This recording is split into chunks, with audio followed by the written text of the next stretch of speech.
এই যে কষ্ট করে আসছেন, প্রত্যেকটা কদম অনেক দামি, আর এই প্রত্যেকটা হরকত এর তৌফিক, এটা অনেক বড় একটা আজিম ও শান ইবাদত।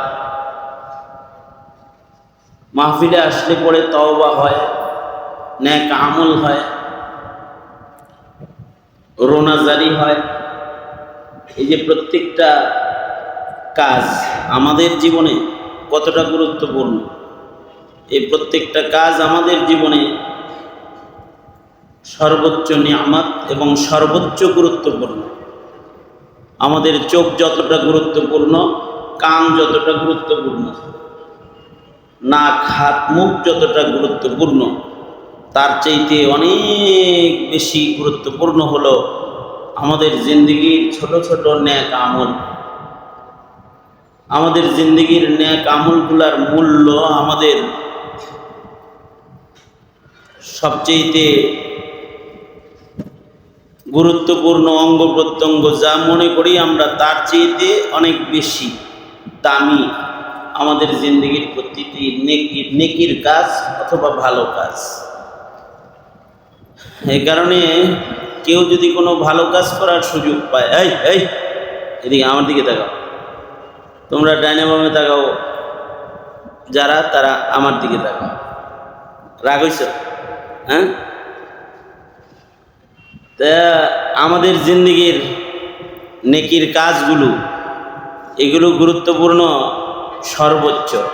সর্বোচ্চ গুরুত্বপূর্ণ এগুলো।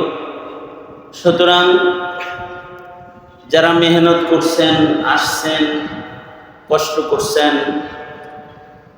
উঠছেন এ পর্যন্ত, তারা ঠকে গেছেন না জিতে গেছেন? জিতে গেছেন।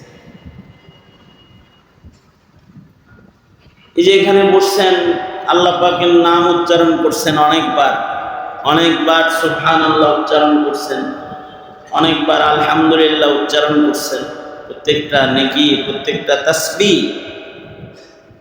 অনেক গুরুত্বপূর্ণ, এবং এগুলো আল্লাহ পাকের নিয়ামত, আল্লাহ পাকের নিয়ামত।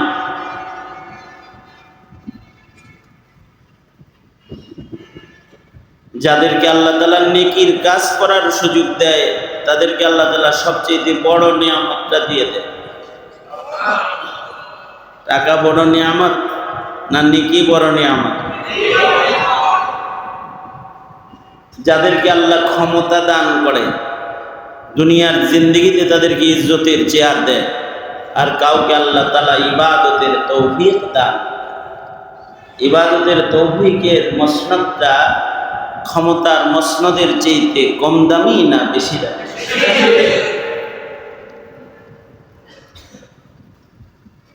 যাদেরকে আল্লাহ তাআলা আল্লাহওয়ালাদের একটু সোহবতে যাওয়ার সুযোগ দেয়, এই যে আসছেন, বসছেন, আলেম ওলামার সান্নিধ্য সোহবতে বসছেন, এটা কত বড় দামি নিয়ামত। সোহবতের নিয়ামতটা অনেক বড় দামি নিয়ামত। সান্নিধ্যের নিয়ামত অনেক দামি। মানব জীবনের সকল ইবাদতের চাইতে একটা ভালো সোহবতের মূল্য বেশি। যেমন কেউ নবীজির সান্নিধ্য সোহবত অর্জন করেছে, সান্নিধ্য অর্জন করার পরে সে ইন্তেকাল করেছে, মারা গেছে। আর আরেকজন 80 বছর 90 বছর ইবাদত করেছে, লাইলাতুল কদর, রমাদানুল মুবারক, হজ্জে বাইতুল্লাহ সব করছে, ইলমি গবেষণার কাজ করছে। যেমন ইমামে আজম আবু হানিফা রাহমাতুল্লাহি আলাইহি বলা হয় উনি রুইয়াতান তাবিঈ, অর্থাৎ রাআ আনাসান, তিনি নবীর সাহাবী হযরত আনাসকে দেখছেন। তাইলে উনি তাবিঈ রুইয়াতান বিল ইত্তেফাক, রুইয়াতান তাবিঈ। ওনার জীবনের ইবাদতের সংখ্যা কিরকম? ওনার জীবনে উনি 55 বার শুধু হজ্জে বাইতুল্লাহ করছেন। কতবার? একবার হজ্জে বাইতুল্লাহর দাম কিরকম? এই হজের মৌসুম চলছে এখন, সারা জিন্দগির সব সেজদা, সারা জিন্দগির সকল সাদাকা, সারা জিন্দগির সকল নওয়াফিল একত্রিত করলেও হজ্জে বাইতুল্লাহ সমান হবে না। কারণ হজ্জে বাইতুল্লাহর ইবাদতটা এত দামি যে আল্লাহর জন্য হজ করে ফেলল, তার জিন্দগির পেছনের সব গুনাহ মাফ। আর হজ্জে বাইতুল্লাহ এমন একটা ইবাদত যে ইবাদতটা এর প্রতিদান একমাত্র আল্লাহ পাকের জান্নাত। আল হজ্জুল মাবরুর লাইসা লাহুল জাযাউ ইল্লাল জান্নাহ। আল্লাহর নবী বলেন, কবুল হজের প্রতিদান জান্নাত ব্যতিরেকে অন্য কিছু দিয়ে হবে না। সুবহানাল্লাহ বলেন। কবুল হজের প্রতিদান কি? জান্নাত ব্যতীত অন্য আর কিছু দিয়ে এর প্রতিদান হয় না। কয়টা হজের প্রতিদান? জান্নাত। বলেন কয়টা হজের প্রতিদান জান্নাত?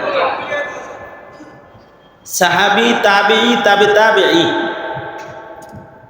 এই তিন যুগে কেউ যদি হজ্জে বাইতুল্লাহ করে মারা যায়, তাইলে আকীদা ছিল ওই সময়ের মানুষের যে এই লোকটারে আল্লাহ তাআলা জান্নাতে দিব, এর লেগে হজ করায় আল্লাহর কাছে সব মাফ করায় হয়ে গেছে।